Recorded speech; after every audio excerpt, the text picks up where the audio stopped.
주시며 일용할 모든 내려주시니 오시실하신 주 나의 구주. 다같이 묵도하심으로 오후 예배를 시작하겠습니다.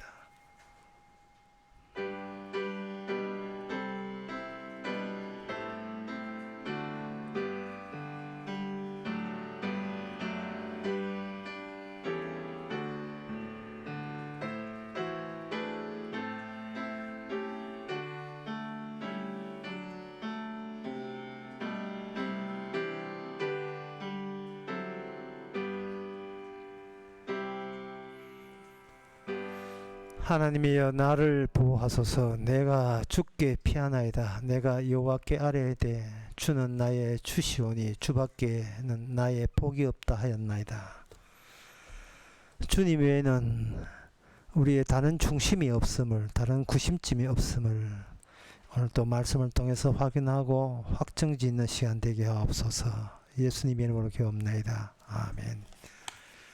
찬송가 365장 합시다.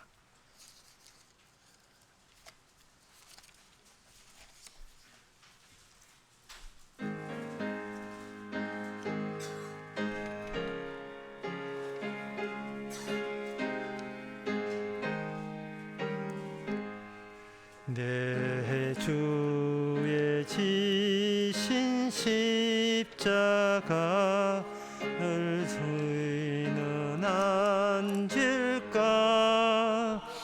네게나 있는 십자가 너에게도 있도다. 내 몫에 태인 십자가 늘 지고 가리다. 거멸려간을 쓰려 성국 가겠네. 저수중 같은 길에서 멸류관 벗어서 주 예수 앞에 바치며 늘 찬송하겠네. 무천사 소리 높여서 늘 찬송할 때에 그 좋은 노래 곡조가 참 아름답도다. 금연류관도 귀하고 부활도 귀하다. 저 천사 내려보내사 날 영접합소서. 아멘. 이 시간 우리 한마음으로 기도합시다. 기도 제목은 우리 성도는 행복하지 않으면서도 행복을 가장하는 자들에게 둘러싸여 있습니다. 그래서 그들처럼 되지 못했다고 자책하는 어리석은 그런 모습에서 벗어나고자 진짜 복 있는 자는 주님 중심뿐인 것을 그들을 세상을 통해서 다시 한번 확인하고자 그렇게 살아갈수록 다 같이 기도합시다.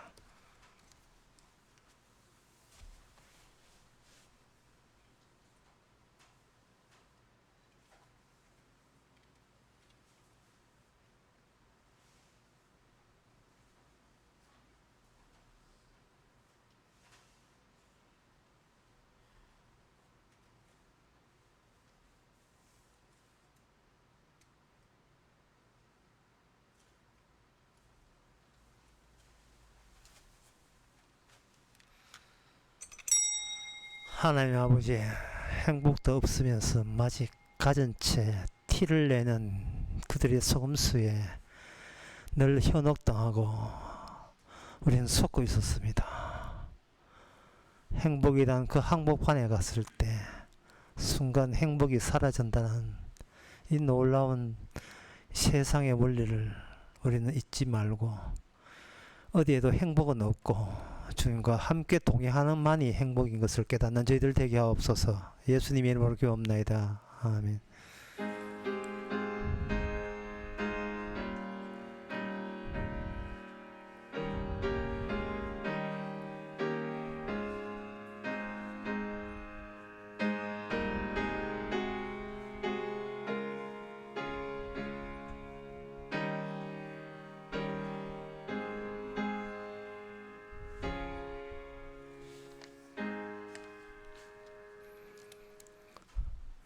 하나님의 말씀은 에레미야 2장 19절에서 25절까지입니다. 내 악이 너를 징계하겠고 내 패역이 너를 책할 것이라. 그런즉 내 하나님 여호와를 버림과 내 속에 나의 경외함이 없는 것이 악이요 고통인 줄 알라. 주 만군의 여호와의 말이니라. 너가 옛적부터 내 명의를 끊고 내 결발을 끊으며 말하기를 나는 순복지 아니하리라 하고 모든 높은 산과 산 위와 모든 푸른 나무 안에서 몸을 굽혀 행음하도다. 내가 너를 순전한 참 종자 곧 귀한 포도나무로 심었거늘 내게 대하여 이방 포도나무의 악한 가지가 됨이 어쩌미뇨. 주 여호와 내가 말하노라. 너가 잿물로 스스로 씻으며 수도한 비누를 쓸지라도 내 죄악이 오히려 내 앞에 거저 있으리라. 너가 어찌 말하기를 나는 더럽히지 아니하였다 바알들을 쫓지 아니하였다 하겠느냐. 골짜기 속에 있는 내 길을 보라. 내 행한 바를 알 것이니라. 너는 발이 빠른 젊은 암약대가 그 길에 어지러워 달림 같았으며 너는 광야에 익숙한 들 암나귀와 그 성령의 동함으로 헐떡거림 같았도다. 그 성령의 때가 누가 그것을 막으리요. 그것을 찾는 자들이 수고치 아니하고 그것에 달에 만나리라. 내가 또 말하기를 내 발이 너를 제어하여 벗은 발이 되게 말며 목을 가라게 말라 하였으나 오직 너는 말하기를 아니라 이는 헛된 말이라. 내가 이방신을 사랑하였은즉 그를 따라가겠노라 하도다. 아멘. 예, 오늘 본문이 좀 길지만 간단한 것은 어떤 점이 간단하냐 하면은 시인이라는 것은 인간한테 막혀 있다. 인간은 시인이라는 것이 있을 수가 없다. 그 이야기를 하고 있습니다. 그 왜 그러냐 하면은 왜 인간은 그 참 하나님을 찾을 수가 없는 이유가 뭐냐? 본인이 이미 우상을 섬기고 있는 형편이기 때문에 참 하나님을 섬길 수가 없습니다. 태생이 그 우상을 좋아하지 진짜 하나님은 안 좋아하는 본성을 지니고 있습니다. 그러면 진짜 하나님은 어디 있느냐? 진짜 하나님은 숨어 계시죠. 인간이 선택할 수 있는 그런 위치에 있지를 않습니다. 인간이 자연스럽게 살아가게 되면 우상부터 먼저 만나지 하나님부터 만나지를 않습니다. 인간이 만든 이 우상이라는 것은 성경에서는 우상이라 하지만 이방 민족에게서는 자연스러운 것이 신입니다. 하나님을 라이벌로 여기면서도 하나님의 위치를 체크하고 싶고 그걸 하나님의 나라를 장악하고 싶은 그 본성이 인간에게 우선적으로 인간이 발휘하게 돼 있어요. 그래서 그 인간은 우상 밖에 다른 것은 섬기질 않습니다. 오직 우상만 섬기게 되어 있습니다. 그래서 혹시 여러분 주변에 나는 하나님을 믿는다 하거든요. 좀 이상스럽게 생각하시기 바랍니다. 그래? 세상에 하나님 믿는 사람도 다 있어요. 나는 예수를 믿어. 그래? 그거 참 신기한 일인데. 어떻게 예수님을 믿지? 이거는 불가능한 일인데. 예수를 믿는다는 것은 이 불가능한 일입니다. 그것은 뭐냐 하면 평소에 인간이 자아를 지켜왔기 때문에 예수 믿는다는 것은 성립되지 않습니다. 자기 지키고 또 하나님 지키고 이런 것은 없습니다. 지킬 자아가 없어질 때 그때 화를 내면서 하나님 당신이 뭔데 내가 그렇게 소중하고 사랑하는 나를 없앱니까? 갖고 달려들 때, 그래서 손톱 가지고 주님의 가슴팍을 이렇게 상처를 낼 때 그 상처를 보고 진짜 하나님을 만나는 겁니다. 내가 원수였구나. 주님의 원수가 따로 없이 내가 우상 숭배자고 내가 원수였구나. 들통나는 그 기막힌 순간 우리는 하나님을 만나는 은혜를 받은 겁니다. 그래서 그 성경의 전체 내용은 어떻게 이렇게 돼 있어요. 성경의 전체 내용은 인간들로 하여금 하나님을 섬기지 않는 쪽으로 계속해서 하나님께서는 기회를 주십니다. 하나님을 섬기지 않는 쪽으로. 이걸 달리 이야기하면 인간이 자기가 잠복되어 있던 죄를 계속 끄집어낼 수 있도록 하나님께서는 우리 환경을 자극을 줘요. 자극을. 그러니까 신앙생활 잘하고 싶어도 하나님이 흔들기에 들어가 버립니다. 제대로 하고 싶어도 세상 살아가게 되면 성질 나게 돼 있어요. 세상은. 제발 곱게 좀 나를 낳아주면 되는데 절대로 세상은 하나님은 나를 곱게 낳아주지를 않아요. 왜 그러냐 하면은 하나님께서 뜻은 뭐냐 하면은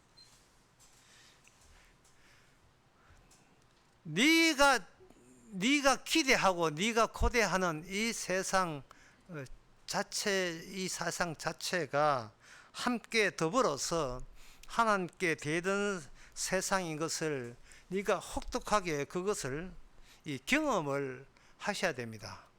이 세상을 차버리고 바깥으로 뛰어나올 위인은 아무도 없습니다. 그렇다면 우리는 예수 믿는 사람이라고 할 수가 없습니다. 자기가 주어진, 자기 아무리 예수 믿고 싶어도 환경이 우리를 놔주지 않습니다. 꽁꽁 묶어버립니다. 20세기 초반에 프랑스 파리에 있는 루블 박물관에 모나리자가 도난당한 사건이 벌어졌어요. 그 도난당한 사건이 있는데 그 사건에 누가 휘말렸는가? 피카소라는 화가가 휘말렸습니다. 경찰에서는 피카소가 용의자 중에 한 사람으로 생각했어. 피카소 알지요? 피시 집안의 피카소. 스페인 화가지만 프랑스에 올라와서 거기서 활동했습니다. 그 피카소를 할 때 거기 피카소 먼저 친구부터 먼저 잡아서 기욤이라는 그 시인이면서 그 잡지사에 투고하는 작가를 먼저 체포해가지고 피카소를 불렀습니다. 참고인을 불렀습니다. 둘이는 죽고 못 사는 친구 사이였어요. 정말 친한 친구였습니다. 판사가 있고 경찰이 있고 그 피카소를 그 안에 참고인을 불러가지고 묻습니다. 옆에 있는 이 기욤이라는 사람, 이 사람을 피카소 당신은 아십니까? 둘 다 이제 친구도 여기 있고 경찰이 있고 피카소이 있고 판사를 마주 보는데 그 판사가 물어요. 당신은 이제 옆에 있는 기욤이라는 친구를 아십니까? 수십 년 친구입니다. 그렇게 피카소 하는 말이 나는 본 적이 없습니다. 나는 본 적이 없습니다. 왜냐하면 친구가 모나리자 훔친 것과 연루되어 있다는 그 혐의를 가지고 왔거든요. 그러니까 피카소 있고 경찰이 있고 친구가 표정이 아주 재밌습니다. 뭐가 쑥 꺼져 쓱 쳐다봅니다. 내 몰라 하는 식이에요. 그런데 피카소 눈 안 돌립니다. 모릅니다. 두 사람. 친한 친구 사이예요. 하지만 모나리자 도난 사건 때문에 도난 사건은 새로운 환경이 난입하니까 쳐들어오니까 본성이 드러난 거예요. 지켜야 된다. 이 자아를 지켜야 된다. 가치 있게 지켜야 된다. 순간적으로 확 올라오는 것은 이거 하나밖에 없어요. 나를 잃으면 전부를 잃는 것이다. 그게 바로 종교입니다. 그게 그게 신앙심이에요. 이미 섬길 대상은 이미 확정되었습니다. 나 자신. 그 어디서 그런 걸 배웠냐 하면은 바로 크면서 가정에서 배웠어요. 그래서 그것을 뭐라 하냐 하면 그 정신분석하자는 그걸 가지고 가족 이야기라고 하는 겁니다. 또는 그 가족 소수이라고 프로이트라는 사람은 그렇게 명칭 붙여서 가족 이야기. 뭐냐 하면 여러분들의 꿈속에 90% 이상은 여러분 꿈속에 가족 이야기뿐입니다. 예. 가족 이야기뿐입니다. 왜 가족 이야기와 꿈이 왜 그렇게 그게 정신병이 됐는가? 그것은 세상은 나는 어릴 때부터 가족에서 태어났기 때문에 가족 중심인데 세상은 냉정하게 우리 가족 중심이 아니기 때문에 지켜야 되거든요. 나를 지켜야 된다 이 말이죠. 지켜야 된다, 챙겨야 된다. 평소에 늘 대낮에 지켜야 된다. 그게 밤에까지 꿈속까지 철저하게 자기에게 단련시킵니다. 자기가 본능이 되는 거예요. 꿈에라도 나는 지킬 게 있다. 그거는 바로 나와 내 가족이다. 근데 세상에 어떤 낯선 환경에 왔을 때 그 낯선 환경에서 나의 가족 이야기를 저해하고 가족 이야기를 비난하고 가족 이야기를 공격할 때에 대항할 힘은 없다. 내부에서 나를 공격했다. 네 모나리자 훔쳤지. 이렇게 왔을 때 나와 내 가족을 지키기 위해서 우리는 뭐 하냐 하면 난 저 사람 모릅니다. 저 사람 아는데 모른다고 할 때 그게 뭐냐? 그게 정신병이. 이 정신병이 살짝 들기 시작한 겁니다. 그래서 중요한 진리가 뭐냐 하면은 인간은 거짓말을 한다. 그렇지 않습니다. 거짓말이 인간을 갖고 놓은 거예요. 거짓말이. 신이, 보이지 않는 우상이, 신이 나를 갖고 놓은 겁니다. 그게 가족 중심으로 시작해서 그걸 확대해 나갑니다. 그러면 이번에 그 스리랑카의 나라가 부도가 났는데 그 대통령부터 그 내무장관들 수로 저거 가족이었습니다. 부도 나가지고 다 지금 도망가고 다 있죠. 내 가족이 어느 정도 클 수 있는가? 완전히 한 국가 전체를 우리 가족 중심으로 만들 정도로 키운 겁니다. 여기에 대해서 어떤 사람은 이런 이야기를 합니다. 이 상황을 보면서 이렇게 평했어요. 세상은 부조리한데 이유가 뭐냐?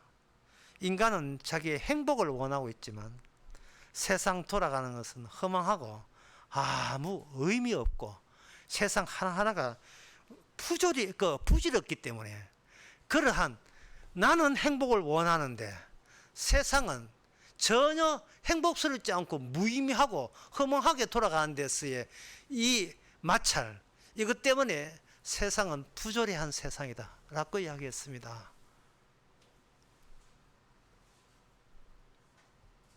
그러니까 이게 해답이 없어요. 이런 사람들은 세상을 평가하지만 전혀 해답은 못 내놔요. 그러니까 해답이 성경적 해답이 뭐냐면 네가 뭔데 네 행복을 원하느냐. 지금 여기에서 세상의 철학자들과 세상 사람들은 강력하게 거부하는 거예요. 네가 뭔데 행복해야 돼. 네가 설명해봐. 네가 행복해야 될 정당성 내놔봐. 소위 배웠다는 사람 아무도 못 내놓습니다. 행복하자, 아프지 말고, 좋아. 행복하자, 아프지 말고. 예, 우리 아버지는 드라이버, 아버지는 운전 다 좋은데, 자이언티, 좋아. 그 이야기 좋은데, 네가 행복해야 될 이유를 대봐라. 이유를 못 댑니다. 왜냐하면 어릴 때부터 우리 가족 중심, 내 가족 중심으로 키워왔기 때문에 그게 하나의 폐쇄적인 신이 된 거예요. 내 가정을 행복해 하는 신은 참 좋은 신, 이미 신으로 확정 나버렸어요.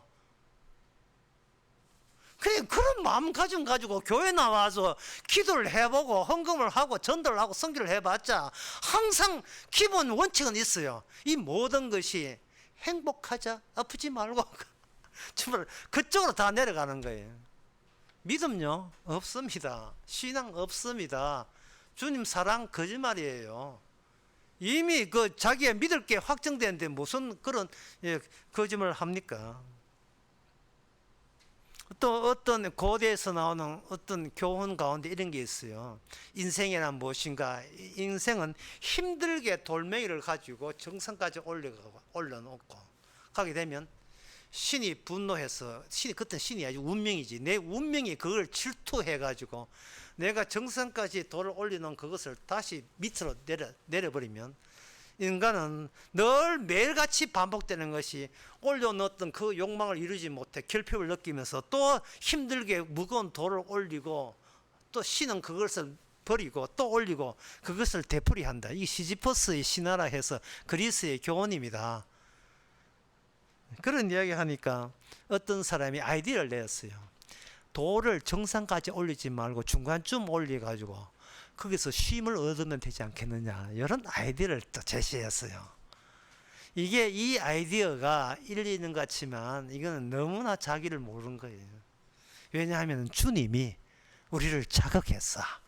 중간쯤에 토끼처럼 앉아 쉬도록 그렇게 하지 않고 밑에서 거북이가 따라오는 것을 느끼게 만들어서 어쩔 수 없어요. 어쩔 수 없이 본의 아니게 남들께 휘둘리면서 내 뜻대로 내 원대로 되지 못하고 세상의 흐름대로 탕류에 휩쓸려 갈 수밖에 없는 게 이게 인생입니다.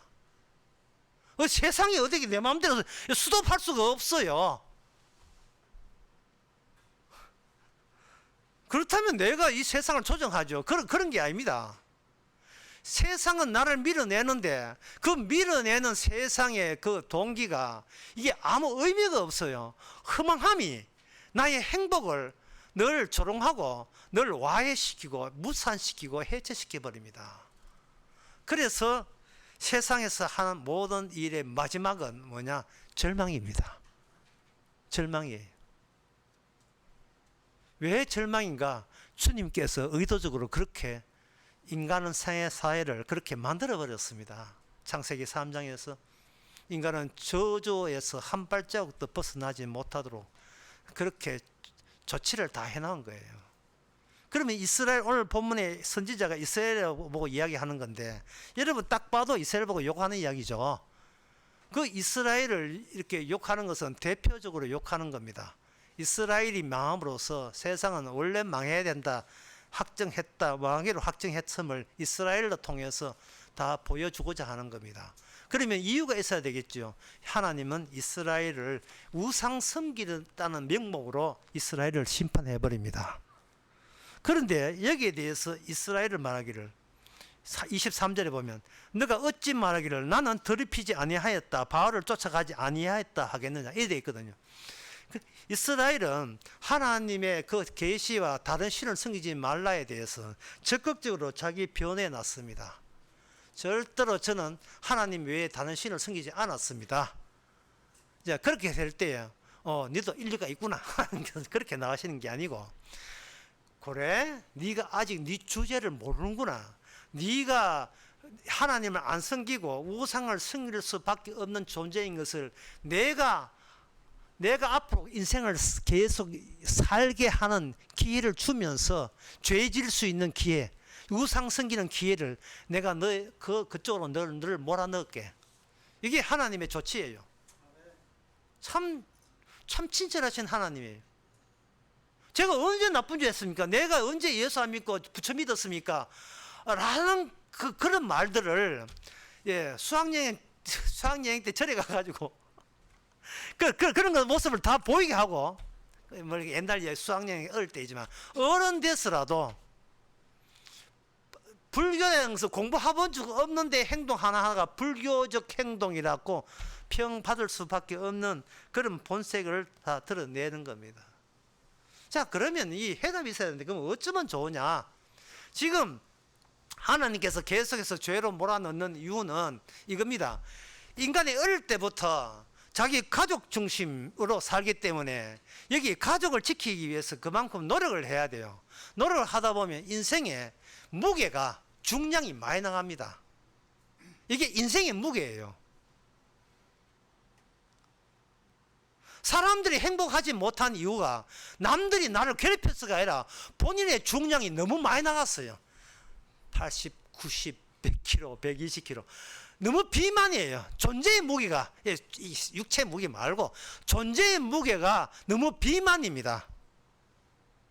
버려야 될 것을 버리지 못하고 계속 채우고 또 채우는 거예요. 그 채우게 뭐냐 하면 자기 정당성, 자기 의로움. 나는 바르게 살았다. 우상 섬긴 적 없다. 나는 이웃을 해한 적 없습니다. 나는 주께서 심어준 나는 선한 포도나무이기 때문에 열매를 맺기 위해서 부지런히 노력했습니다. 오늘 11절 이런 포도나무. 그런 이야기를 꾸준히 나는 노력해 왔습니다. 내가 어디를 봐서 내가 죄인입니까?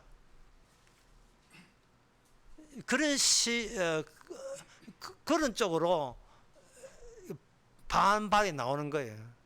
주님께서 그게 바로 지킬 너가 이렇게 너무 귀한 것들이 많이 모여지고 자기 자신의 자존심과 명예와 가치가 지금 와서 버리기에는 그동안 노력한 것이 아까보다 너무 아까운 거예요.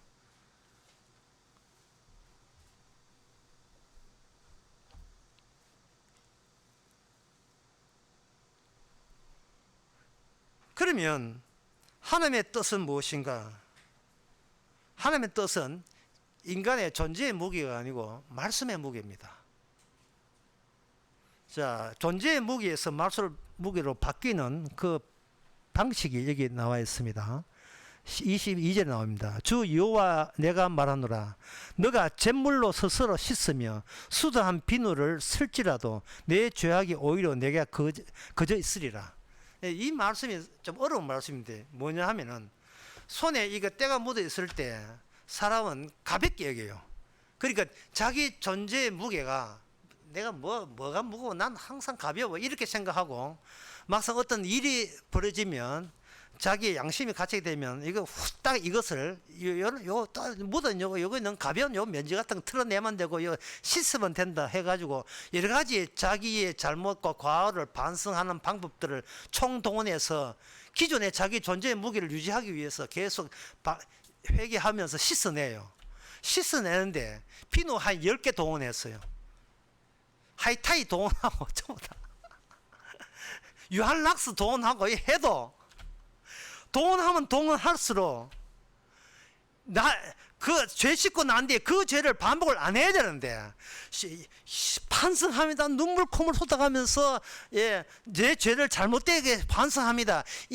주님이요 주 예수의 십자가 앞에 반성합니다. 바로 그렇게 반성할 때 그 반성의 대상이 되는 그 십자가 예수가 우상이에요. 주께서는 그런 반성을 요구한 적이 없습니다. 왜 그러냐 하면은 주님은 멀뚱한 거예요. 내가 언제 반성하라 했냐 이 말이죠. 반성이 안 된다고 이야기했지. 반성하면 네 죄를 씻었다고 내가 언제 그런 이야기 할 수가 없는데 네가 평소에 네가 어릴 때부터 네가 그 다른 신 생긴 게 아니야? 뭐 나이키라든지 이런 거.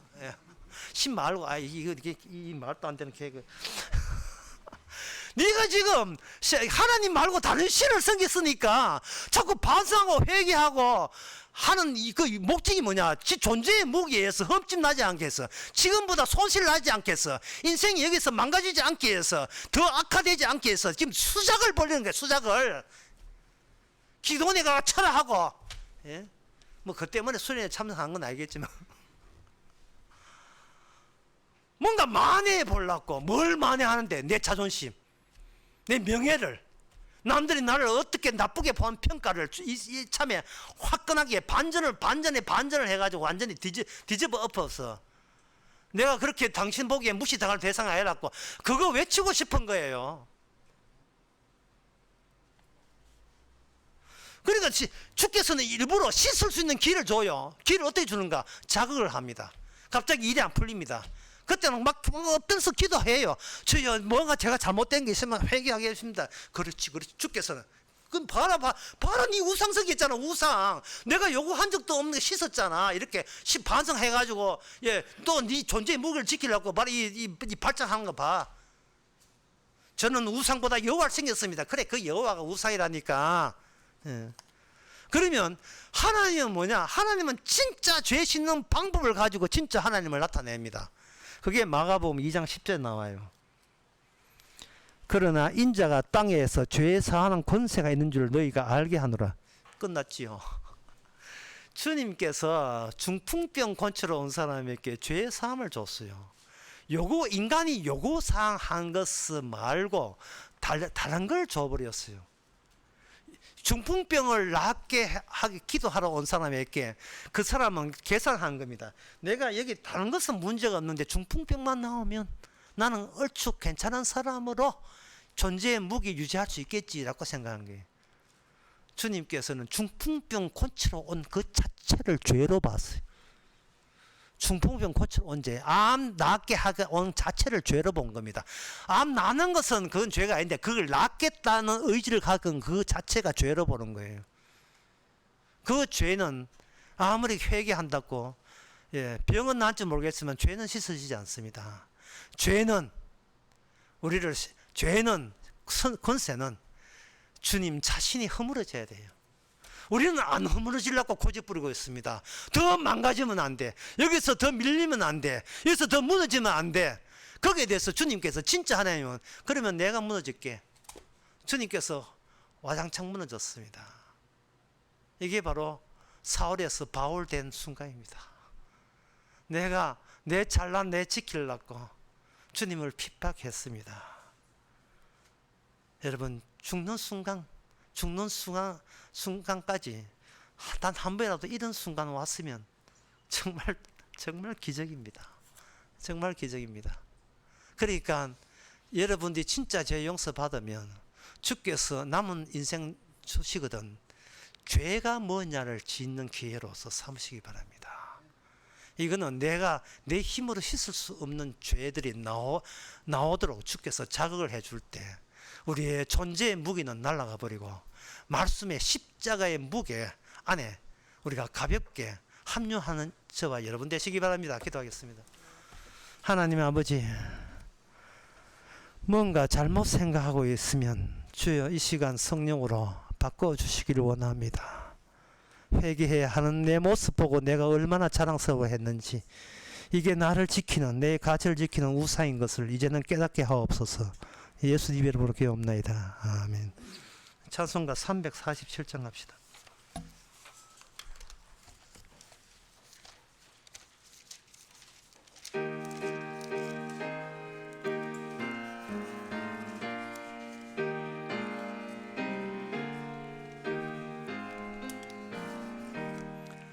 겸손히 주를 섬길 때 괴로운 일이 많으나 구주여 내게 힘 주사 잘 감당하게 하소서. 인자한 말을 가지고 사람을 감화시키며 갈 길을 잃은 무리를 잘 인도하게 하소서. 구주의 귀한 인내를 깨달아 알게 하시고 굳건한 믿음 주셔서 늘 승리하게 하소서. 장래의 영광 비추사 소망이 되게 하시며 구주와 함께 살면서 참 평강 얻게 하소서. 아멘. 기도합시다. 지금은 우리 주 예수 그리스도의 은혜와 하나님의 그 사랑과 성령의 충만하심이 내가 지키는 나가 아니라 주님이 십자가를 위해서 지켜주는 나인 것을 깨닫는 모든 성도에게 함께 있을지어다. 아멘.